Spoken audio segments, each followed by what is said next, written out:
It is now time for our feature presentation. Spoiler warnings.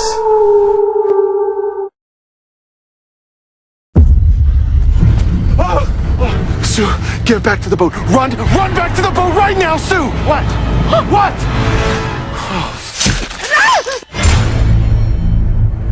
We're about to meet the only guy to ever see Victor Crowley and live to tell about it.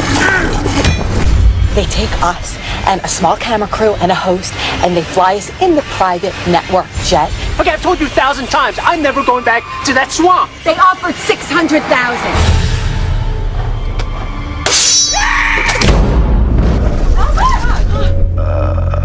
Apologies, we had a minor issue with our right engine. Would you like Xanax, Ambien, Valium, Oxy? I've got heavier stuff if you want.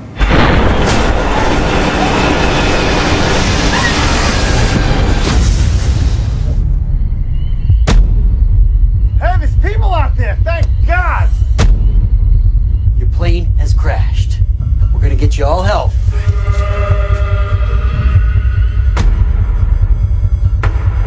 That thing in the woods is death itself, and it's coming for all of us.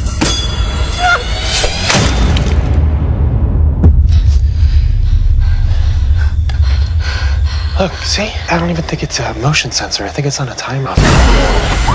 He's coming back!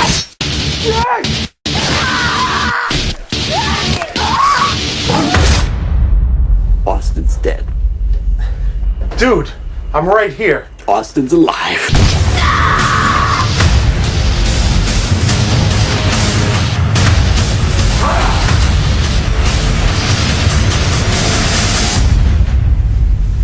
Go to hell, you ugly bastard! We are so dead.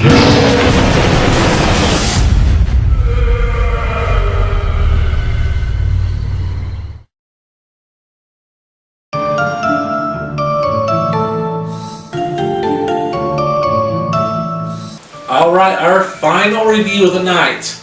The 2017 Victor Crowley film. This is, you could call it Hatchet 4, but this is kind of like its own new thing. The first three was a trilogy, and this is kind of like a brand new set of trilogy. It's the first three were set in like 3 days. This one's set 10 years later, so it's kind of honestly a breath of fresh air for me. Yeah, I think the original was supposed to be just a trilogy and then end it, and then I think they're going to make some more now, so they started with this one. Yeah, and let's just go ahead and dive in. So the film starts off in 1964. We have a couple on a romantic boat ride in the swamp. The couple is Dell and Sue. Dell is played by Jonah Ray. He is more of a comedic actor, being in films like Mama's Boy, Weird, the Al Yankovic story. Also, he's the new star of the Mystery Science Theater 3000 show on Netflix. Sue is played by Kelly Bruman. She's been in a couple of guest spots on sitcoms, and she was the star of a kids series called The Chica Show. So Dale is trying to work up his nerves to propose to Sue, and once she figures out what's going on, she starts snotting and grossing everywhere. It's kind of a gross comedy. Yeah. That's one thing I like about this movie. So Hatchet 1, 2, and 3, they kind of slowly get away from comedy. This brings it back. This one brings it back. It's about 40-60. Yeah. 40 comedy, 60 horror. This goes back to almost the original with the comedy. Yes. It's really good. And I think this one, I think it needed it. This one helped. This one really, for me, because after Hatchet 3, I was like, okay, all right, But this one, I was like, this is so, I don't know. This one I loved it because just how different it was from the others. Anyway, so he finally proposes, and then after he proposes to her, they hear the cry of Victor Crowley. So yeah, he's kind of dead here, but it's back in the 60s, so this was back when he was a ghost. So they go look to help Victor, or whoever's crying. They go back to the swamplands, they're looking around, and they bump into I guess a hunter or a fisherman. It's like a hunter, yeah. And it's a cameo. Look who it is. It's Tyler Mane, who played in the Rob Zombie's Howling 1 and 2. He played Michael Myers. That's kind of cool. Yeah, he was Sabretooth in the X-Men movie. And he got in a fight with Joe Dirt in the Joe Dirt movie. Joe Dirt. So it's kind of excited to see him here. All 3 seconds before, I was kind of, I guess they could afford him, one day? I guess, I don't know, but... They were afford him for about half an hour. Yeah. And then after that, he kills Dale, and in the most brutal fucking fashion, kills Sue. Cuts her legs, then her arms off, and then her head. Listen to him on the Talk is Jericho podcast, Adam Green, talking about his divorce, thinking maybe he's letting off some aggression on women here, because I also read this is the first one of the Hatchet movies that they kill more women than men, which I don't care, that don't bother me none, but I don't know, just saying how brutal the women get in here, maybe he's letting off some aggression somehow. Anyway, so after that we get a little recap of the Victor Crowley story. Not a lot, just enough to remind you, which I thought was great. I'm glad, it's very short. Also, the girl speaking is Felissa Rose's daughter. Okay. She's an actress in this movie, and we'll get to her later, but her daughter, Lola, was the one who did the little Victor Crowley, intro. And I thought it was kind of nice, It's probably like 30 seconds, kind of retelling the story. Yeah. Alright, so we jump back to the present day, and we're on a talk show called Sabrina. And Sabrina's kind of like, what was that one girl, one of those like early morning sitcoms not sitcoms, but early morning talk show, like, who's that girl you like, Tasia? Tyra Banks? Don't she got a show? Tyra Banks? Tyra Banks. Yeah. It's kind of like the Tyra Banks show, and she's going out and she interviews Andrew from Hatchet 3. He wrote a book called I Survivor, and she is horrible to Andrew. The actress, she hasn't been in a whole lot, so I'm not really going to go over her too much, but apparently her and Andrew were married and they divorced, and they never go over what caused the separation. I wish they did, because their characters kind of clashed the whole movie, and we never figured out why. I really think that would have helped the movie a bit, at least in that aspect. Anyway, she's horrible to Andrew. People are think he killed everyone from Hatchet 1, 2, and 3 because he's the one survivor. Of course, Mary Beth is alive, but we don't know that. And I think in my head the reason is because she didn't want to be known. I think maybe she wanted to go in hiding or something, or didn't want the attention. Like, he wants the attention. He wrote a book called I Survivor. He wants money for all this stuff. Which I don't blame him. Yeah. So after the show went horribly bad, we meet a new group of characters. They're filmmakers making a Hatchet film.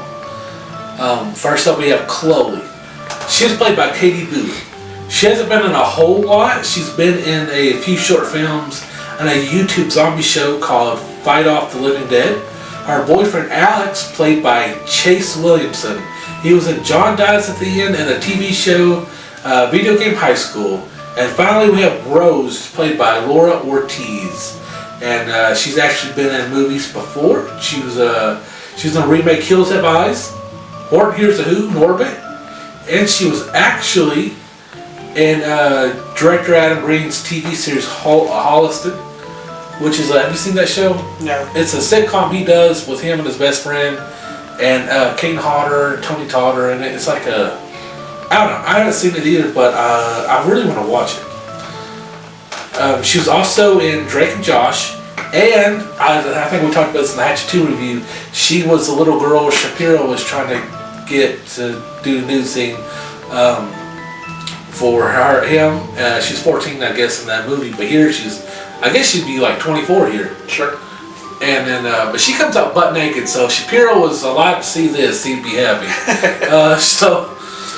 And all three are horrible people. They all are just fucking assholes. It seems like Chloe's talking about fucking Andrew in front of her boyfriend.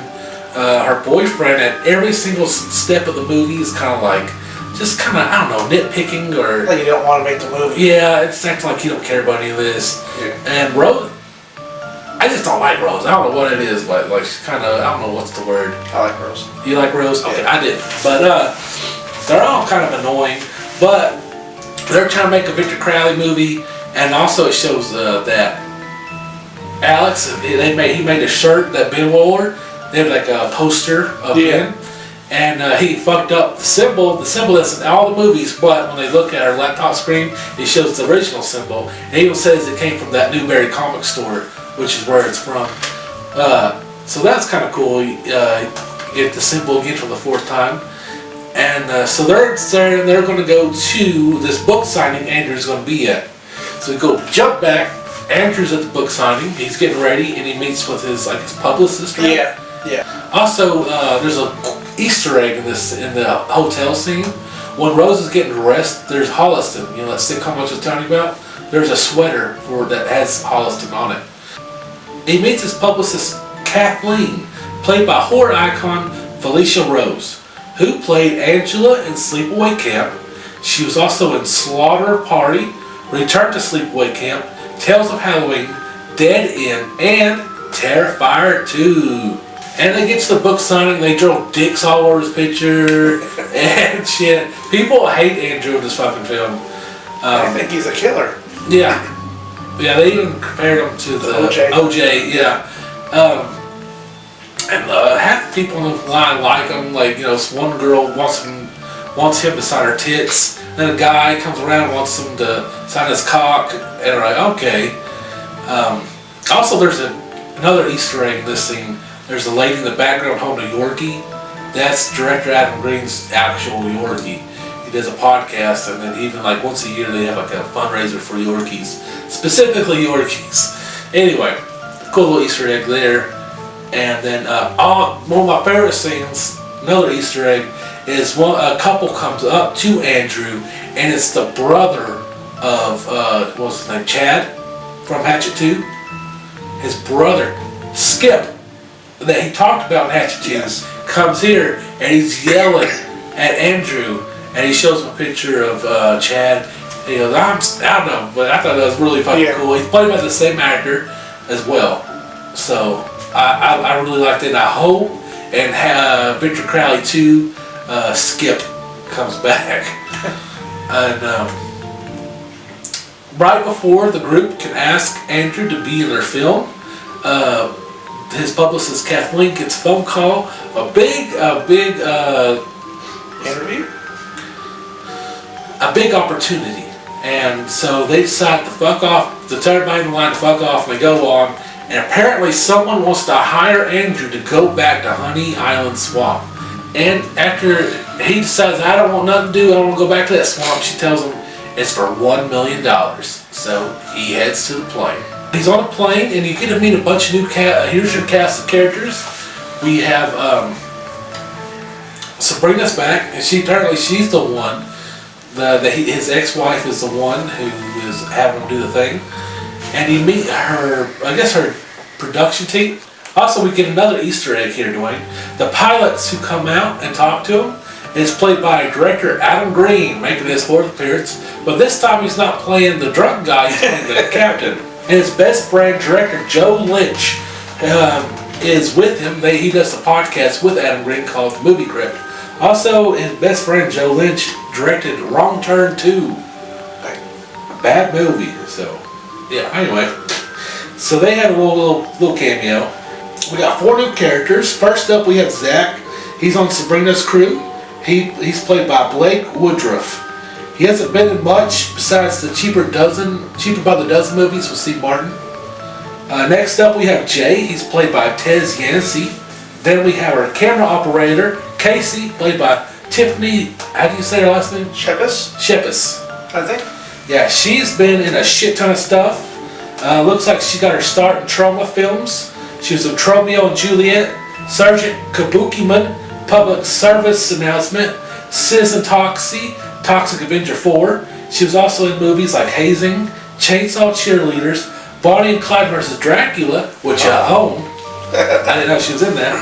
And Mayhem with Stephen Young. And finally we have Austin, who's played by Brian Quinn, or you might know him as Q from his very famous TV show Impractical Jokers. I don't know if you've seen that show.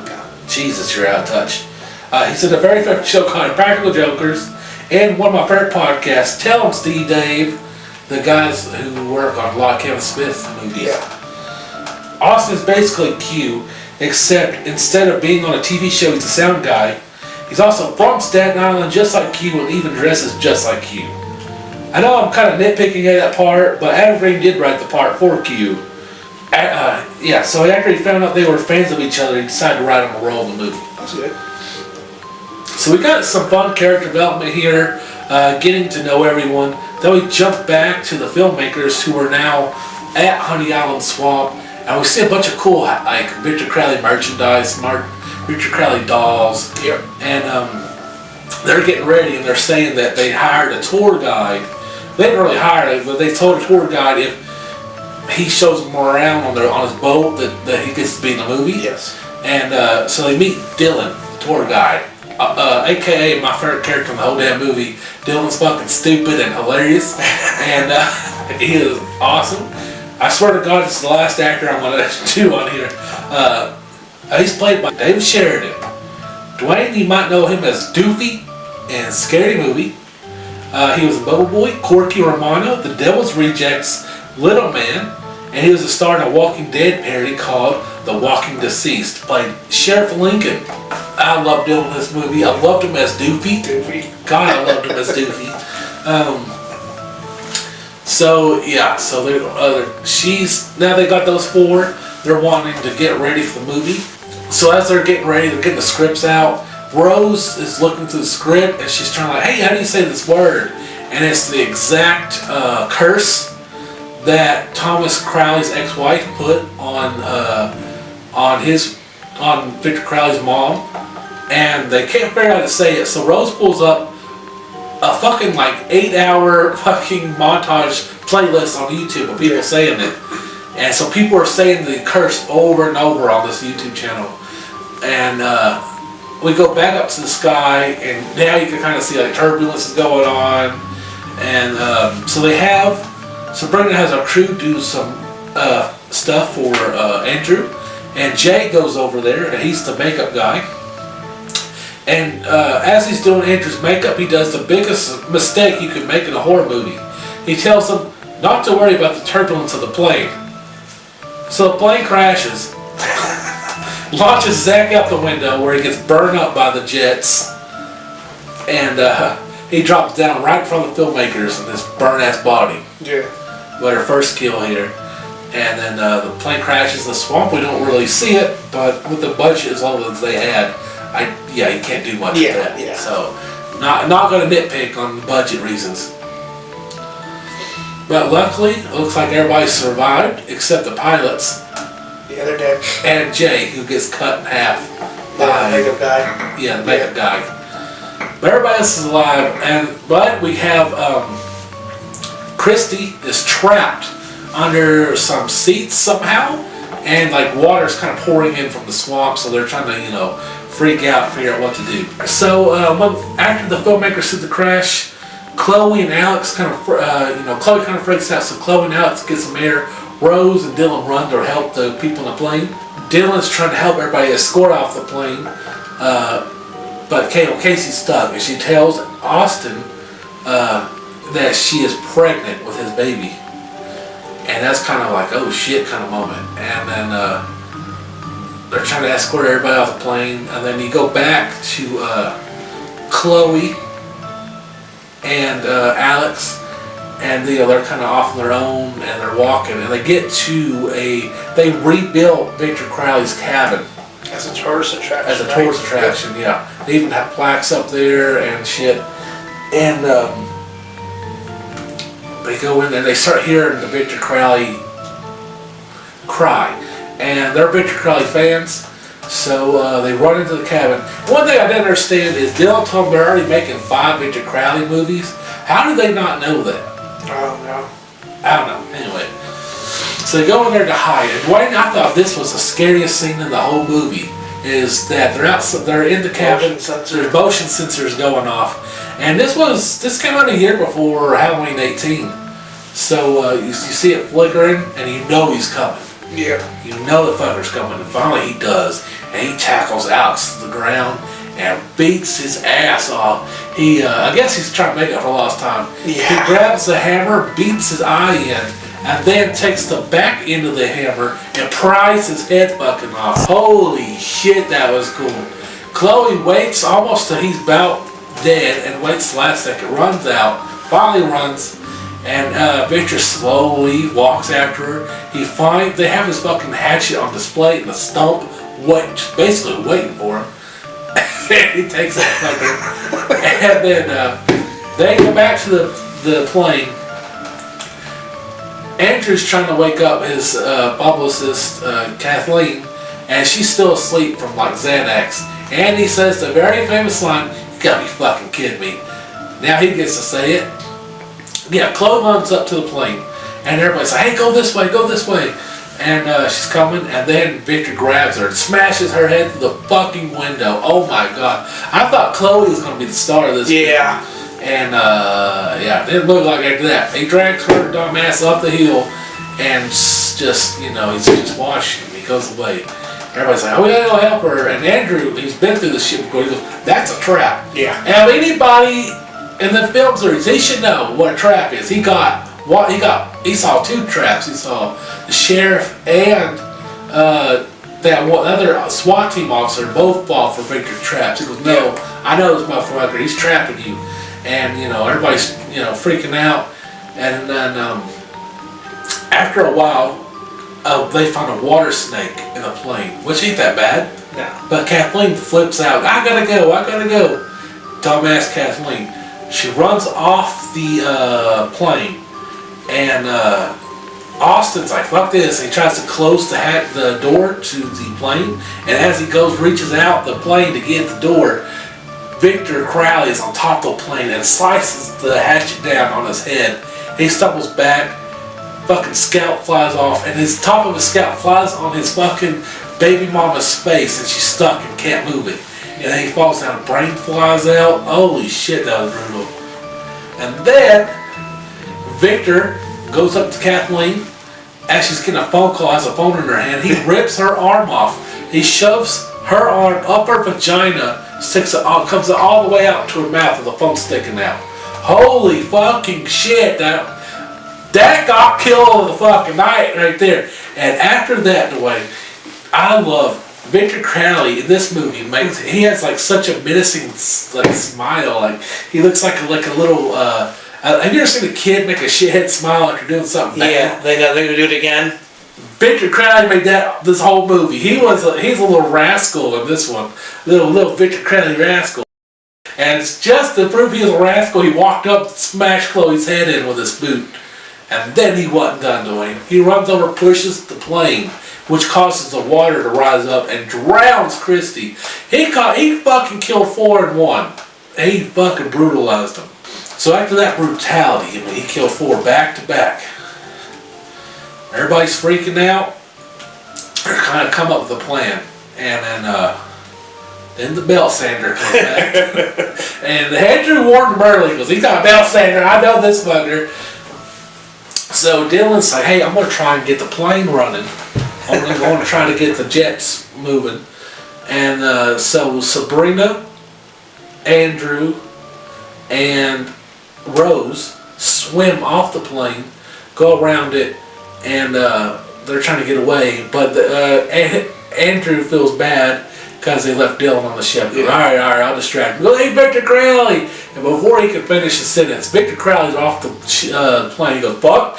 And they all run off. And somehow, even though Andrew was the last one in the woods, Victor somehow bypasses him. He runs straight to Rose. Rose luckily gets up in a tree, and he misses her. So then he goes for Sabrina.